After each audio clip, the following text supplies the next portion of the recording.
અમારા બેયના મોઢે સિંગના ફોફા સોટાડી દીધા. ઈવડા ઈ આવે ને એટલે કહેવાનું અમને શેપી રોગ છો, એટલે બે ભાગી જાહે. હા ઓલા દાદા આંખો બંધ કરો. બોલા પા. એટલે તું આંખ ઉપર સિંગના ફોફા લગાડી તો હું ભાળીશ કેમ? હા ઈ હાસુ. તો લ્યો નાક ઉપર સિંગનું ફોફું લગાડી દો. લે ઓહો, તે નાક ઉપર સિંગનું ફોફું લગાડ્યું ને, મને તો એવું લાગે નાક ઉપર કોકે મોટો જબરો પારો મૂક્યો. પણ હવે તમારું મોઢું શેપી રોગ છો હોય ને એવું લાગે.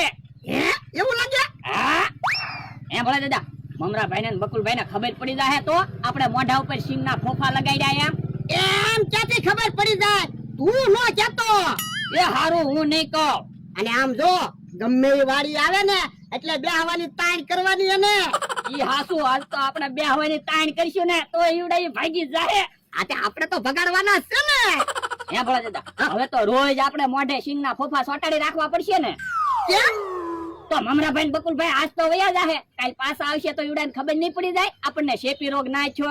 પણ એટલે આ જોઈને વિયા જાહે ને એટલે પછી કોઈ દી વાડીએ જ નહીં આવે. આમ કોક આવતું હોય એવું લાગે. આ તો નાટક શરૂ કરી દે. મમરાભાઈ જ છે. એ લે મને હારું થઈ જાહે ને. હવે મને શું ખબર, હું થોડો ડોક્ટર છું. વરદા કેમ મોઢે સિંગના ફોફા લગાડ્યા? હવે સિંગના ફોફા ના મોઢે લગાડ્યા. ભોળા દાદાને શેપી રોગ છો. હે ભોળા દાદાને શેપી રોગ છો? હા જોવો ને, હું એની પડખે બેઠો ને ઘડીક તે મને થોડોક શેપી રોગ છો. મમરાભાઈ બેહો બેહો. ના રે ના, મારે કાઈ નથી બેહું. મને શેપી રોગ નો થાય તો. મમરાભાઈ આમ થોડો હાલે, રોજ તો તમે બેહો. ઈ તો રોજ બેહવાનું, આ તો તમને શેપી રોગ કેવો છે? મારે કાઈ નથી બેહું. એમ નો હાલે મમરાભાઈ, તમારે બેહવું જ પડશે. તું જે મને અડતો નહીં નકર મને શેપી રોગ થાય. ના ના મમરાભાઈ બેહો. ના રે ના, મારે નથી બેહવું. જા બપરાડી કાટતા. પણ તમે મમરાભાઈ પાસે હું કામ ગયા? એકાદું સિંગનું ફોફું ઉખડી ગયું હોત તો એને ખબર ન પડી જાત.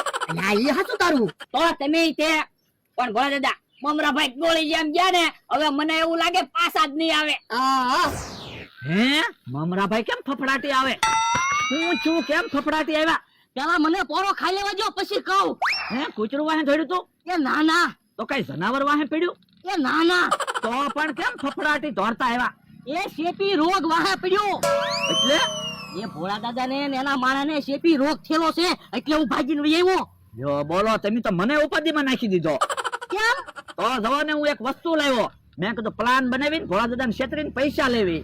હવે પાણીના શીશામાં તો હું ભોળા દાદા પૈસા આપશે? એ પાણીનો શીશો નથી. જવા તમે, હું છે ને હમણાં તમને ખબર પડી જાહે. હે આ તો છત્રી છે. હું આવી છત્રી ક્યાંથી લાવ્યા? તો એમ છે, મેં કીધું ભોળા દાદાને છેતરીને આ છત્રીના 37,000 લેવી. પણ બકુલભાઈ, ભોળા દાદા એને શેપી રોગ થયેલો છે, ન્યા કેમ રહું? પણ મમરાભાઈ કાલ સુધી કાંઈ નહોતું ને અચાનક શેપી રોગ ક્યાંથી આવ્યો? ભોળા દાદા ને એના માણસને સિંગના ફોફા મોઢે સોટાડ્યા હોય ને એવા ફોલ્લા થયેલા છે. પણ એમને અચાનક આવો શેપી રોગ એને છો કેમ? એમ કાલ સુધી કાંઈ નહોતું. એ મને શું ખબર? મને તો એવું લાગે આપણને બેને વાડી આવતા બંધ કરવા એ લોકોએ આવો પ્લાન જ બનાવ્યો ને. ના ના, મને વાડીએ પરાઈને બેહારતા હતા એટલે તો હું ભાગીને વહી આવ્યો. હા તો એવડે એને પ્લાન જ બનાવેલો છે. ન્યા એવું છે? તો નકર આપણને કોઈ દે વાડીએ બેહવાની તાઈન કરે? ના ના, હાલો તો હમણાં જવો 37,000 લઈને ગાડી લેવી છે.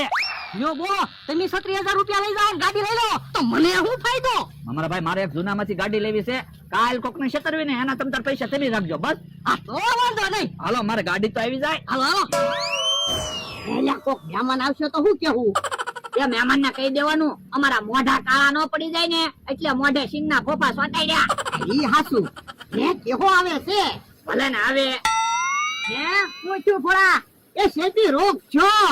તું ઈ જ લાગનો છો, તને શેપી રોગ થાવો જ જોવે. એ કે કાકા એવું ન બોલતા હો, અમને કઈ શેપી રોગ નાઈ છો. એમી સિંગના ફોફા મોઢે સોટાડ્યા.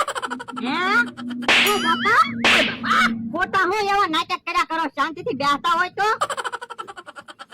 બાપા ઓય બાપા, એ અમે ભલા નાટક કરી, તું મારી વાડીની બહાર નીકળ જા. જો બોલો, તમને શેપી રોગ થાય એમાં તો કેહા કાકા રાજી થાય. કેટલી તમારી ઉપર રી. હું હે મમરાભાઈ તો બકુડા લઈને આવ્યા. એ હમણાં બે ભાગી જાહે.